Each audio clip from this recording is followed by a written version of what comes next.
اللهم صل على سيدنا محمد يا رب صل وسلم دائما ابدا على حبيبك. کہ اگر محمد صلی اللہ علیہ وسلم ہم پر کوئی بھی جھوٹی بات معاذ اللہ گڑھ لیتے تو ہم انہیں پنپنے نہیں دیتے، ہم دایاں ہاتھ پکڑتے اور شہرگ کاٹ ڈالتے. تو اس میں پوری بات میں نے کی تھی کہ جو اللہ کی طرف غلط بیانی کرتا ہے اور اس کی بات سے لوگوں کو دھوکے کا اندیشہ بھی ہو تو اللہ اس کو پنپنے نہیں دیتا، اللہ تعالیٰ اس کو نہیں چھوڑتے.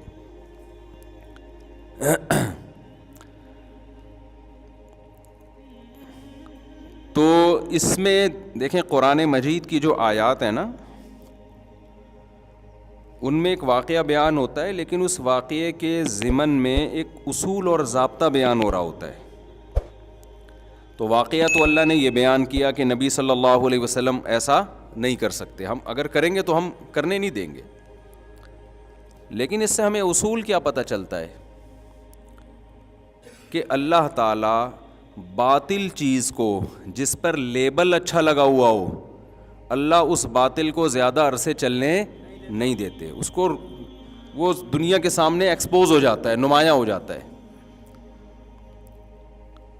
اس لیے خوب اچھی طرح سمجھ لیں، جتنا بھی چورن چٹنیاں بیچنی ہے نا، مذہب کے علاوہ کسی اور لیبل سے بیچنا چاہیے انسان کو. مذہب کا لیبل لگا کے چورن چٹنیاں بولو نہیں بیچنے، بک تو جائیں گی لیکن پھر اللہ آسمان کی بلندیوں سے اٹھا کے نیچے چھوڑ دیں گے. تو کبھی بھی مذہب کا لیبل، ہم نے دیکھا ہے ماضی میں جتنی بھی بدعتیں ہیں نا، بدعتیں اسلام میں بہت ساری بدعتیں ایجاد ہوئی ہیں جن میں بڑے بڑے اچھے لیبل لگے، لیکن آپ تاریخ اٹھا کے دیکھیں نہ بدعتی زیادہ عرصہ چل پاتے ہیں نہ ان کی بدعتیں زیادہ عرصہ چل پاتی ہیں. تھوڑے عرصے کے بعد وہ خود بخود وہ کانسیپٹ ختم ہو جاتا ہے سوسائٹی میں. کبھی اللہ اس کو چلنے نہیں دیتے، چلتی ہمیشہ سنت ہی ہے. اسلام 1400 سال پہلے آیا تو سوچیں کیا کیا انقلاب آئے ہوں گے نا 1400 سال میں. باطل حکومتیں بھی آئیں، بدعتوں کی ریاستیں بھی قائم ہوئی ہیں بدعتیوں کی. انہیں دیکھ کے ایسا لگتا تھا کہ اب اسلام ختم ہو جائے گا، اسلام کا غلط تصور دنیا کے سامنے جائے گا، لیکن وہ ریاستیں بھی زیادہ عرصہ نہیں چلی ہیں، وہ بھی ختم ہو گئیں. سنت اور شریعت ایک ایسی چیز ہے وہ ہمیشہ کنٹینیو چلتی رہتی ہے وہ. اور سنت کے علاوہ جتنے طریقے ہیں نا، وہ نعرے وقتی طور پہ بڑے اچھے لگتے ہیں لیکن کچھ وقت کے بعد تحلیل ہو جاتے ہیں. یعنی اللہ تعالیٰ کی عادت یہ ہے کہ باطل کو اللہ تعالیٰ پنپنے نہیں دیتے، زیادہ عرصہ چلنے نہیں دیتے باطل کو. اسلام کے مقابلے میں کوئی بھی چیز آئے گی نا، کوئی بھی چیز آئے گی وہ چلے گی نہیں زیادہ عرصہ. آپ ابھی یورپ کا حال دیکھ لیں نا، جو مغربی دنیا ہے ان کا حال دیکھ لیں، کتنے اچھے اچھے نعرے لگائے نا ان لوگوں نے، مذہب کو اپنی سوسائٹی سے نکالا انہوں نے، مذہب سے بغاوتیں کی ہیں، رائٹس کے نام پہ انسانیت انسانیت انسانیت. لیکن اس کا رزلٹ کیا نکل رہا ہے سوسائٹی میں؟ رزلٹ یہ نکل رہا ہے کہ جی ڈپریشن کے مریض، اسٹریس کے مریض اور خودکشیوں کا ریشو کم ہونے کے بجائے بڑھ رہا ہے. تو کتنی بڑی دلیل ہے. لیکن میں اپنے لوگوں پہ حیران ہوتا ہوں، پتہ نہیں آنکھوں پہ پٹیاں باندھی ہوئی ہیں تم لوگوں نے یار. اچھا میرا ایک کلپ آج کل بڑا وائرل ہو رہا ہے. میں پیرس میں نا لانچ میں کشتی میں بیٹھا ہوا ہوں اور پیرس کی ہم سیر کر رہے ہیں اور میں ولاگ بنا رہا ہوں اور میں آج پھر یہ بھی بتا رہا ہوں کہ یہ دنیا مسافر خانہ ہے، ان چیزوں میں کچھ بھی نہیں رکھا ہوا. جو نماز روزے میں اللہ نے سکون رکھا ہے وہ ان چیزوں میں نہیں ہے. تو نیچے کسی نے کلپ کاٹ کے بنایا، بولا یہ دیکھو جب نماز روزے میں رکھا ہوا ہے تو پیرس گھوم کیوں رہے بھائی تم؟ نہ نماز پڑھو نا مسجد میں جا کے. سمجھ میں آ رہی ہے؟ اور ولاگ بھی بنا رہے ہیں, یہ دیکھو یہ کتنا اچھی بلڈنگ, اور یہ دیکھو کوا, یہ دیکھو یہ پیرس کا کوا, اور یہ چڑیا, اور یہ اور پھر نماز روزے. تو یہ خوب سمجھ لیں ایک بات, جب کوئی شخص یہ بات کرتا ہے نا کہ دنیا میں کچھ نہیں رکھا, یہ دنیا مسافر خانہ ہے, تو اس کا یہ مقصد نہیں ہوتا کہ آپ دنیا میں چلنا پھرنا چھوڑ دیں یا دنیا سے انجوائے کرنا چھوڑ دیں آپ. اس کا مقصد یہ ہوتا ہے لوگوں کو اعتدال پہ لانا, جو میری نیت تھی نا. کیونکہ میں جب یورپ کے وہ ولاگس بنا رہا ہوں تو بہت سے غریب لوگ بھی ہیں جن کو پتہ ہے کہ ہم زندگی میں کبھی یورپ جا ہی نہیں سکتے. وہ احساس کمتری کے شکار ہوتے ہیں, یار ہم ادھر ہی گٹروں کے ڈھکن لیس گٹر جو ہے ہماری قسمت میں یہ نہریں. تو ان کو اعتدال پہ لانا ہے کہ ان چیزوں میں اتنا فری ہونے کی ضرورت نہیں ہے. بھائی یہ ولاگ کی حد تک ہاں انجوائے کیا, اس سے زیادہ اس کی حیثیت کچھ بھی نہیں ہے, یہ بتانا مقصد ہے. کہ اللہ وسائل دیتے تو چلے جاؤ, نہیں دے تو یہ کچھ کوئی 2 ٹکے کی حیثیت نہیں ہے ان چیزوں کی. آخرت کے مقابلے میں کچھ بھی نہیں ہے یہ. اور ہم بھی نہیں سمجھتے کہ کچھ ہے. الحمدللہ ہمارے تو دماغوں میں یہ نہیں ہے کہ ہم وہاں جا کے یہ پتہ نہیں کیا ہے اور کہاں آ گئے. تو کچھ بھی نہیں ہے, جاؤ گھوم پھر کے, اللہ نے وسائل دیا, جاؤ. ہم تو ویسے بھی گھومنے پھرنے گئے ہی نہیں تھے, ہم تو بیان کے لیے گئے تھے. یہ تو درمیان میں غریبیاں چل رہی ہوتی ہیں نا کہ ولاگ بنا دیا, یہ بنا دیا. اصل تو مقصد یہ تھوڑی تھا, اس کام کے لیے تھوڑی گئے تھے ہم. اصل وہاں تو بیانات ہوئے, کچھ بیانات تو ریکارڈنگ میں آئے نہیں نا, وہ تو اپلوڈ ہی نہیں ہوئے. تو یہ تو بیچ میں ایسی چیزوں. تو میرا مقصد یہ تھا کہ ٹھیک ہے تھوڑا بہت انجوائے کریں, ان چیزوں کو زیادہ فری کرانے کی کوشش نہ کریں. کیونکہ کچھ لوگوں کے نا نیچے کمنٹس آ رہے تھے, یار ان مولویوں کے مزے ہیں یار, ایسے حسرت سے نا جیسے پتہ نہیں تو کیا ہو گیا, تیرے کو شاید روٹی نہیں ملی آج کھانے کو, یار کاش میرے پاس پیسہ ہوتا. ایسے نا کمنٹس حسرت والے. میں نے کہا ان بیچاروں کی حسرتیں تھوڑی کم کرو, ان کو بتاؤ کہ تم اپنے جھونپڑے میں بھی چارپائی میں بھی بیٹھے ہوئے ہو نا, بیڈ میں صرف اوپر سے ہوا لگتی ہے, چارپائی جو ہوتی ہے نا منجی, اس میں نیچے سے بھی ہوا لگتی ہے, اسے انجوائے کرو. یہ کوئی اتنی حسرت والی چیزیں نہیں ہیں کہ آپ ان چیزوں پہ مرنا شروع کر دیں. یار ان مولویوں کے مزے دیکھو. اچھا باتیں کرتے ہیں مولویوں کے مزے دیکھو, تو اپنے بچے کو بھی مولوی بنا دو نا. بناتے نہیں ہیں. ان کو پتہ ہے کہ یار یہ مولویوں کے مزے ہیں ہی نہیں. یورپ میں ان چیزوں میں تھوڑی مزے ہیں, جو اصل مزے ہیں وہ ادھر مولوی جاتا ہی نہیں ہے.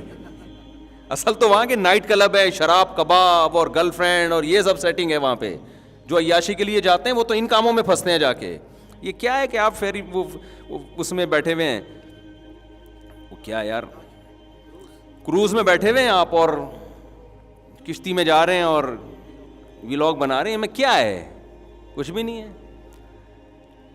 تو ہاں جو بغیر ٹکٹ کے فرانس دیکھنا چاہیں ان کے لیے ہے کہ چلو یار بغیر ٹکٹ کے اتنا بھی فری میں اتنا بھی کیا ہے, بہت ہے. تو حسرت نہ کریں ان چیزوں کی, اور ان چیزوں پہ رالے نہ ٹپکائیں. سمجھتے ہو, یہ کوئی دل لگانے کی چیزیں نہیں ہیں. اور یہ اوریجنل. میں تو جب گھر آیا نا تو بچی میری نماز پڑھ رہی ہے اور وہ اس کی شرارتیں, مجھے اس میں اتنا مزہ آیا. میں نے وہ ویڈیو بنا کے نا اپنے ایڈمن کو بھیجی. میں نے کہا یہ یورپ کے ولاگ کے ساتھ ٹچ کر دے بھائی, کہ یہ دیکھو اذان ہو رہی ہے اور جھوم رہی ہے, دعائیں مانگ رہی تھی نا چھوٹی سی بچی دوپٹہ پہن کے. میں نے کہا اس کا جو مزہ ہے وہ پیرس کی کروز میں ہمیں وہ مزہ نہیں آیا.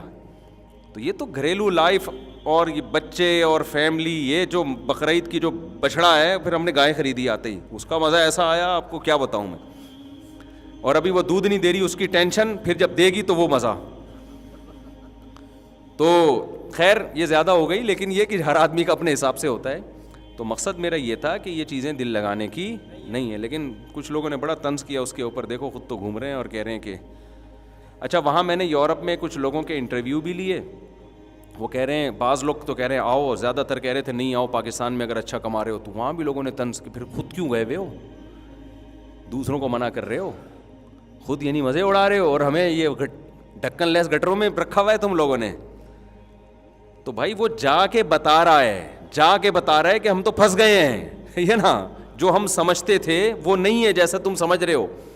تو میرا ابھی بھی تجزیہ یہ ہے کہ جس کو یہاں اچھی مناسب آمدن ہے اسے جانے کی ضرورت نہیں ہے. گھومنے پھرنے جائے, رہنے کے لیے یا تو تبلیغ کی نیت سے جائے, کہ بعض علماء نے وہاں ہجرت کر کے رہائش اختیار کی ہے, بڑی قربانی دے کے رہ رہے ہیں وہ لوگ, کہ ہم دین کی تبلیغ کریں گے، وہ تو ٹھیک ہے، لیکن نارملی میرے بھائی جو عزت آپ کو اپنے ملک میں ملے گی نا، آپ کی اپنی مٹی میں ملے گی، وہ دنیا میں آپ کو عزت کہیں بھی نہیں ملے گی. یہ دماغ سے نکال دو.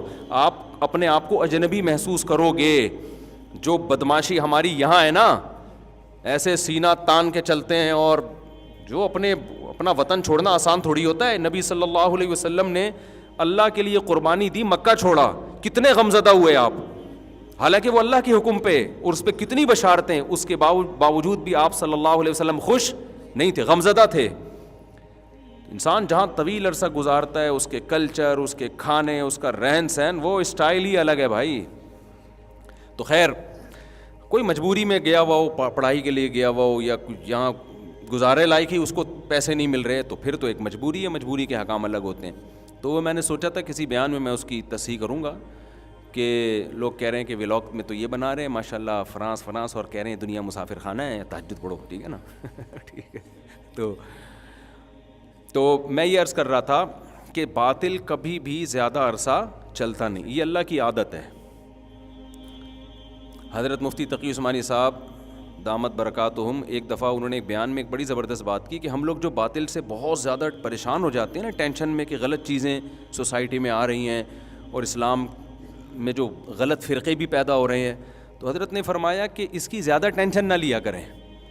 یہ ایک جھاگ کی طرح ابھرتے ہیں اور جھاگ کی طرح بیٹھ جاتے ہیں، یہ چلتے نہیں ہیں، کیونکہ ان کے پیچھے جو دعوت ہوتی ہے نا، دعوت، اس کی بنیاد مضبوط نہیں ہوتی، ان کا کوئی پرانا سلسلہ نہیں ہوتا.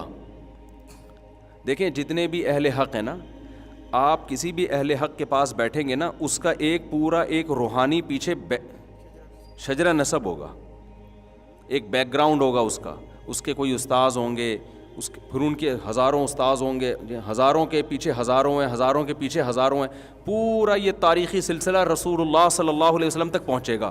وہ خود رو پودے نہیں ہوتے، خود رو پودے ہوتے ہیں نا، ایک نکل آیا یہاں سے، ایک وہاں سے نکل آیا، تو خود رو پودا نکلتا ہے تو وہ خود ہی ختم ہو جاتا ہے. اب آپ جتنے بھی باطل لوگ ہیں نا، یہ ہسٹری میں جن شخصیات کے بھی نام لیتے ہیں، ان شخصیات میں کسی کے نظریے ان کے نظریوں سے میچ نہیں کرتے. یعنی اگر ہم ڈیپ میں جائیں نا، ہم بتائیں کہ آپ ان کو کہتے ہیں، وہ ان کو میں مانتا ہوں، فلاں کو مانتا ہوں، تو ان کے نظریات تو یہ تھے اور آپ کے نظریات، یعنی ان کے نظریے آپس میں میچ نہیں کر رہے. تو آپ سوچیں جس کی بنیاد ہی ٹھیک نہ ہو، کوئی پیچھے بیک اپ ہی نہیں ہے اس کا، تو وہ کیسے چلے گا؟ ان کے دنیا سے جاتے ہی وہ فرقے بھی کیا ہو جاتے ہیں؟ ختم. یہ جو منکرین حدیث کا فرقہ ہے نا، ہندوستان میں بڑی طاقت کے ساتھ آیا تھا. یہ انہوں نے صحیح احادیث کا انکار کیا، ہم قرآن کو مانتے ہیں، قرآن کو پھیلائیں گے. اتنی ان کو انگریز نے سپورٹ کیا اتنا زیادہ، اور اس کے پیچھے اتنا مال اور اتنے موٹیویشن سب کچھ، اور بڑے ایجوکیٹڈ بھی ہوتے تھے. ایسا مارکیٹ سے شارٹ ہوا ہے، تھوڑا تھوڑا کہیں رہ گیا، باقی وہ زور ختم. جماعت المسلمین کا فتنہ اٹھا تھا ایک دور میں، ایسا لگتا تھا کہ کچھ وقت کے بعد ساری دنیا جماعت المسلمین میں چلی جائے گی.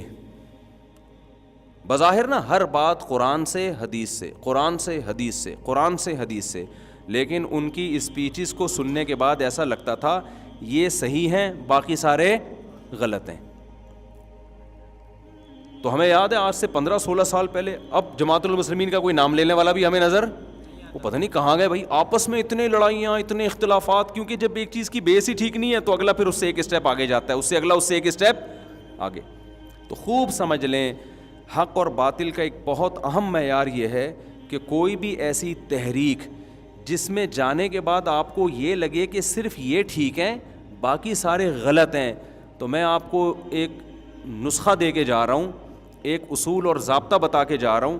کوئی بھی ایسی تحریک جس میں جڑنے کے بعد آپ کو لگے صرف یہ ٹھیک باقی سب غلط، کوئی بھی ایسا شخص جس سے تعلق کے بعد آپ کو لگے صرف یہ ٹھیک ہے باقی سب غلط، تو 100% یقین کر لو کہ یہ شخص بھی غلط ہے اور وہ تحریک بھی غلط ہے. کیونکہ اسلام 1400 سال پہلے آیا اور بہت بڑی امت اسلام کو سینہ بسینہ صدیوں تک آج تک فالو کرتی رہی ہے.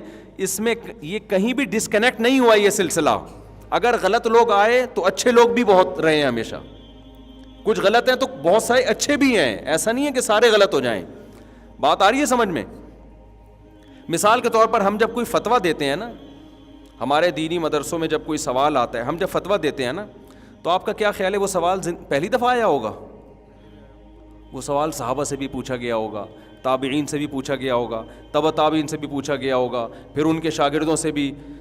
ساری کتابوں میں اٹھاؤ گے سیم جواب ملے گا آپ کو. کیسا جواب ملے گا؟ سیم. 1000 سال پرانی فقہ کی کتاب اٹھاؤ گے, فقہ کا مطلب جو قرآن و حدیث سے مسائل جو نکالے گئے ہیں الگ سے, قرآن و حدیث سے اخذ کر کے, 1000 سال پرانی کتاب میں بھی وہی ملے گا, 400 سال پرانی کتاب میں بھی وہی ملے گا, 100 سال میں بھی وہی ملے گا. اور ماضی قریب کے علماء میں دیکھو گے جو آپ کے بزرگ گزرے ہیں, اکابر گزرے ہیں, ان میں بھی وہی ملے گا آپ کو. لیکن جو نئے اسکالر آ رہے ہیں نا, وہ ایسا فتویٰ دے رہے ہوں گے, اس میں ملے گا, پیچھے ہو سکتا ہے کہیں مراکش میں کوئی 800 سال پہلے کسی نے ایسا کوئی بات کر دی ہو, اس طرح کا ملے گا آپ کو. تو اسلام 2-4 آدمیوں کی رائے تو نہیں ہے نا. اسلام نام ہے اللہ, اس کے رسول صلی اللہ علیہ وسلم کی تعلیمات, لیکن وہ تعلیمات جس کو پوری امت بہت بڑے پیمانے پر فالو کرتی آ رہی ہے. کیونکہ اسلام میں اور عیسائیت میں اور یہودیت میں فرق یہ ہے کہ عیسائیت ختم ہونے کے لیے آئی, اسلام ختم ہونے کے لیے نہیں آیا. تو ختم کتابوں سے نہیں, اشخاص سے ختم ہوتا ہے. کتابیں تو رہتی ہیں, پبلک کیا جو فالو کرنے والے لوگ ہیں وہ ختم ہو جاتے ہیں. بخاری مسلم کی حدیث ہے, آپ صلی اللہ علیہ وسلم نے فرمایا, ان اللہ لا ينتزع العلم انتزاعا من صدور العلماء ولكن يقبض العلماء.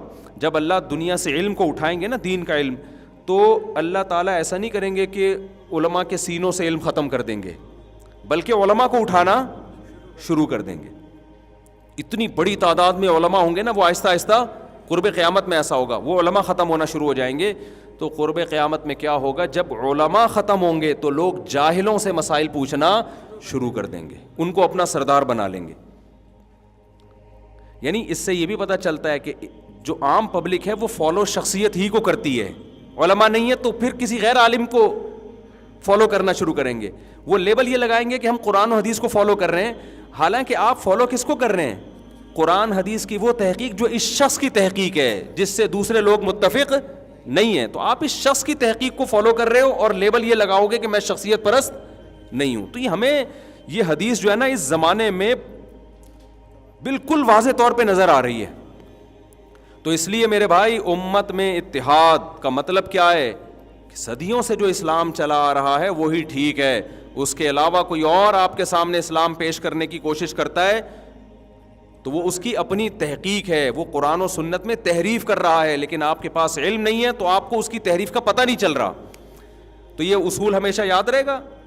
یہ اصول بیان کر کے پھر میں اصل ٹاپک پہ دوبارہ آتا ہوں. وہ اصول یہ ہے, کوئی شخص یا کوئی تحریک جس کو سننے کے بعد آپ کو یہ لگے کہ یہ ٹھیک ہے باقی سب کیا ہے غلط, یا کوئی تحریک ایسی ہو جس میں جانے کے بعد آپ کو یہ لگے کہ صرف یہ ٹھیک ہے باقی سب کیا ہے غلط, تو سمجھ لو کہ یہ غلط ہے باقی ٹھیک ہے.